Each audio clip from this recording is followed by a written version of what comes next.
Hello, everyone, and welcome to Scholarship Savvy. This is session 3 of our Summer Funds 4-part series.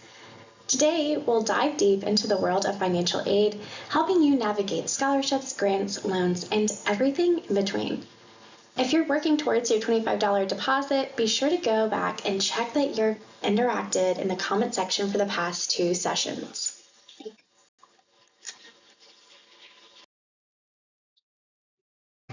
Let's take a quick look at today's agenda. We'll cover who we are here at Alive Credit Union, an introduction to financial aid, how financial aid works, understanding the cost of attendance, building good credit habits with student loans, creating a college game plan, managing student debt effectively, a little bit of time for your questions, and then a wrap-up and reflection. Before we dive in, let's get reacquainted. As I've shared previously, Alive Credit Union is a not-for-profit financial institution proudly serving Jacksonville for over 70 years. We offer checking, savings, and lending solutions alongside free financial coaching to help you reach your financial goals.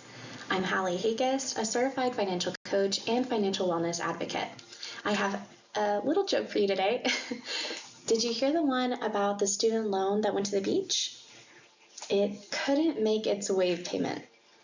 Okay, maybe that one's a stretch, but hopefully you get the point. All right, let's talk financial aid. This broad term encompasses various resources to help you afford college. Understanding different types of aid, their criteria, and application process is key. It's important to explore how financial aid is determined and how it can make higher education more accessible. In financial aid news, there aren't any major legislative changes to financial aid itself recently, but there have been some interesting activities on the regulatory side. Income-driven repayment is the new Department of Education's proposal to improve the current individual income-driven plans, which are repayment options based on a borrower's income. These changes aim to make it easier for borrowers to qualify and stay enrolled in IDR plans. There's also a financial responsibility and certification procedure. New regulations were implemented in May of 2024 regarding financial aid eligibility for institutions. These focus on the institution's ability to manage financial aid funds responsibly and ensure that they meet certain capability standards. It's all really hoity-toity, but if you want to follow news and updates on financial aid and be sure that you know what's going on, frequent the Department of Education's .gov website for announcements and regulations related to federal student aid. You can find that at www.studentaid.gov. You also need to be aware of the documentation that most financial aid requires, such as your parents' tax returns for years prior, your own W-2s if you have a job, your diploma or full transcripts, and more. Keeping key documents together is optimal for the process. The gateway to federal grants, loans, and work-study programs is the FAFSA, the Free Application for Federal Student Aid. Filling out the FAFSA is crucial as it uses your family's income and assets to determine your expected family contribution, or EFC. This number essentially tells the government how much your family can reasonably contribute to your education. Here's where additional funding comes in. After considering grants and scholarships, any remaining cost gap can be filled with federal student loans or private loans. While loans can bridge the gap, remember that they need to be repaid with interest. For instance, let's say Sarah needs $20,000 for college, but receives $5,000 in scholarships. She'll still have a $15,000 gap. Federal student loans might help cover that, but remember, she'll need to pay back that $15,000 with interest after graduation, impacting her finances long term. We're going to go further into depth with this on the next slide.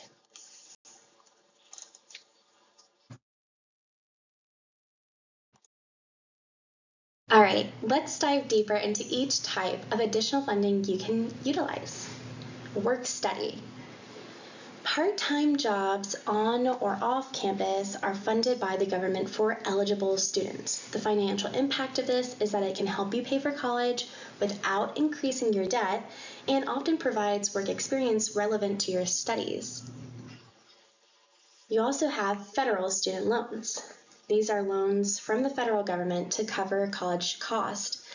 Different types exist, such as direct subsidized, direct unsubsidized, and direct plus loans. Each have varying terms and eligibility criteria, so it's important to look at them with detail. These can help bridge the gap after grants and scholarships but require repayment, again, with interest. Use these with caution and ensure that you aren't just taking out an excess that you won't be able to afford post-graduation. My favorite here is scholarships. Scholarships are financial awards based off of academics, talents, athletics, or specific criteria. They come from colleges, private organizations, or community groups. They can be merit-based, need-based, or based on specific criteria. The best part, scholarships don't need to be repaid. They obviously significantly can reduce your out-of-pocket cost, and there's no limit on how many you get. In fact, you can use these to not only supplement your cost of attendance, but even get an excess of money needed. Word to the wise, any refunds or excess of scholarships should be placed into a savings account and not touched in case of emergency. If that savings account still has funds after graduation, you can revisit spending them on something worthwhile. Remember, the decisions you make today are what can lead to your lifelong financial success. Understanding the total cost of attending college is crucial. This is not just the tuition that you find on most college and university websites. COA includes tuition, fees, room and board, books, supplies, transportation, and personal expenses. One cannot live on ramen alone. Knowing the COA helps with budgeting and planning for these financial obligations. For example, the average COA for a public in-state student at a 4-year Florida institution can range from $22,000 to $25,000 per year. This is a good time to draw a real-life comparison. Jacksonville's hometown public university is UNF. University of North Florida is a public research university offering baccalaureate, master's, and doctorate degrees. UNF's average in-state tuition before aid is $22,496 per year, depending on courses taken. After aid, that average is about $7,159. Jacksonville's hometown private university is JU. Jacksonville University was established in 1934 and is known for its education and nursing programs. Average tuition before aid is $62,982 and $24,748 after aid. In both these examples, aid is including grants and scholarships. It's just an estimation. So why go to private school then? You may be thinking that, but there are several reasons that people are drawn to private school. One of the biggest advantages of a private college is its size. Usually, private universities are a lot smaller than their larger public university counterparts. This impacts many of the resources a school can offer students. With a smaller school, students get a better faculty to student ratio. Sometimes these schools can carry prestige with their name or have an elaborate network of alumni who will lean towards hiring their alumni. If you remove any personal reasons for the choice and just look at the numbers, it comes down to what's the balance after the 4 years. Here's what I mean. Let's say you attend UNF for 4 years, but you don't pursue any scholarships or maybe you don't qualify. Your first big lecture has 100 students in it and you really struggle. Your COA goes up as you hire tutors and cannot get a part-time job as your full focus is needed for your studies. At the end of the 4 years, your total debt is $98,000. You didn't have time to make any connections, so while you try to get a job in the field you studied, you end up taking a temporary job at Target making $45,000 a year. Even though you went the public route, it didn't work out quite as planned, right? Now, let's say that you really want to go to JU, so you pursue scholarships. You send out announcements to alumni and attend a networking mixer in the summer. You volunteer with the marine biology department during high school and prioritize getting to JU. You're awarded $50,000 between your Florida medallion and various alumni and marine bio scholarships. Your classes are small and you know everyone on campus. While studying, you work part-time for an alumni who owns an ice cream parlor. After you graduate, you have $50,000 worth of debt, but you're immediately hired into your dream marine biologist job out in Mayport, making $78,000 your first year. These are just two examples to show you that there's no clear-cut answer. The main difference is how hard you are willing to work to accomplish your goal of graduating with the least amount of debt as possible.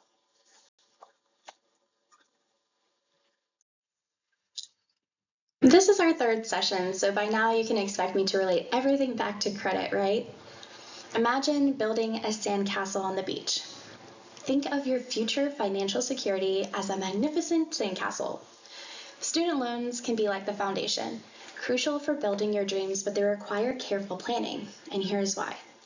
They are a long-term commitment. Student loans can impact your ability to qualify for other loans like car loans or mortgages after graduation. Borrow wisely, considering the long-term financial implications of each loan you sign. They can also help you with building a positive credit history.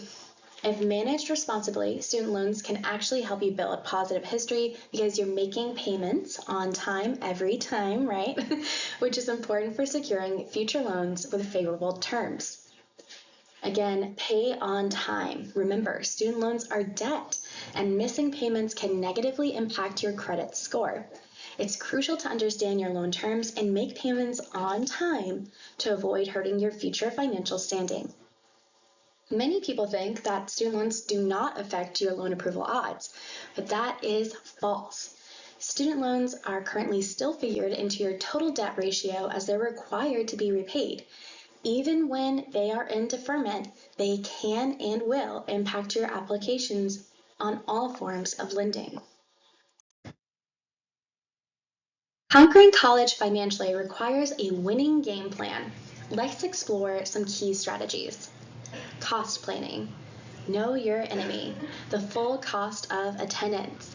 Research tuition, fees, room and board, books, and personal expenses for the area. Look for scholarships and grants to minimize reliance on loans. Debt awareness. Be mindful of debt.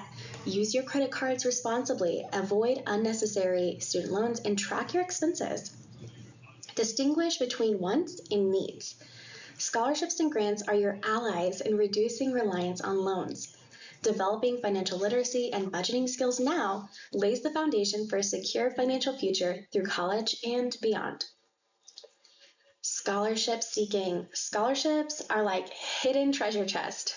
Actively research and apply for them early and often. Unlike loans, they don't need to be repaid. Maximize these opportunities to lessen your financial burden and build a brighter future. Plans and actions. Success isn't just about showing up, it requires proactive decisions. GPA, extracurricular involvement, and volunteering can significantly impact scholarship opportunities. Throughout college, prioritize these aspects to maximize scholarship chances and minimize debt. Now let's spend a few minutes here discussing some key factors for successful scholarship applications. Read the application instructions carefully. Don't miss deadlines. Don't do it. Tailor your essays to each scholarship's specific criteria. They will know if you just copied and pasted from something else. Sometimes it won't even make sense. Highlight your achievements, both academic and extracurricular, but don't fabricate anything that is not really true. Practice writing your scholarship essays. Ask a friend, a family member, or a teacher to review your work. Also, while you're at it, practice interviewing skills. Some scholarships do involve interviews or video essays. Here's a real-life example of why this might be important. Let's take Sarah. She was determined to minimize debt. She researched scholarships relentlessly starting her junior year of high school, And by applying strategically and highlighting her impressive volunteer work and GPA, she secured several scholarships. Maybe she graduates debt-free. That's a really lofty goal, but some people do it. Now, even with a great game plan, some debt might be unavoidable. Here are some superhero moves to manage it effectively. Research scholarships and grants throughout college to minimize reliance on loans in the first place. You don't necessarily only have to look for scholarships when you're in high school or before you get to college.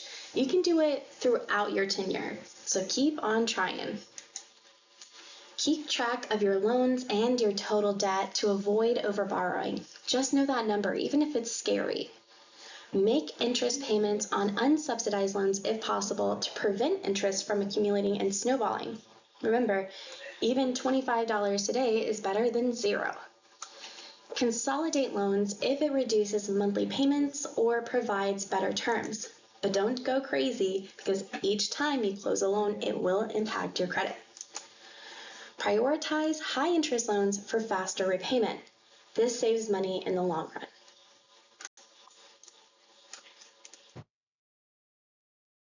Today's session has been pre-recorded, but I'm right here over in the chat. So if you have any questions or comments at this time, go ahead and drop them down below. Whew, that was a whirlwind tour of financial aid and college planning. Remember, the knowledge you gain today is your superpower to navigate the financial landscape of college. Take some time to reflect on what you learned. There is no fun activity this week. Instead, create a vision board of your ideal college experience. Then, begin mapping out a game plan to make it happen. Remember, our financial coaches at Alive Credit Union are always here to help. Reach out to us at financialcoaching@alivecu.coop. Thank you for joining this session of Scholarship Savvy. I hope you feel empowered to take charge of your financial future. Remember, Alive Credit Union is here to support you on your educational journey and throughout the rest of your life. Have a great day.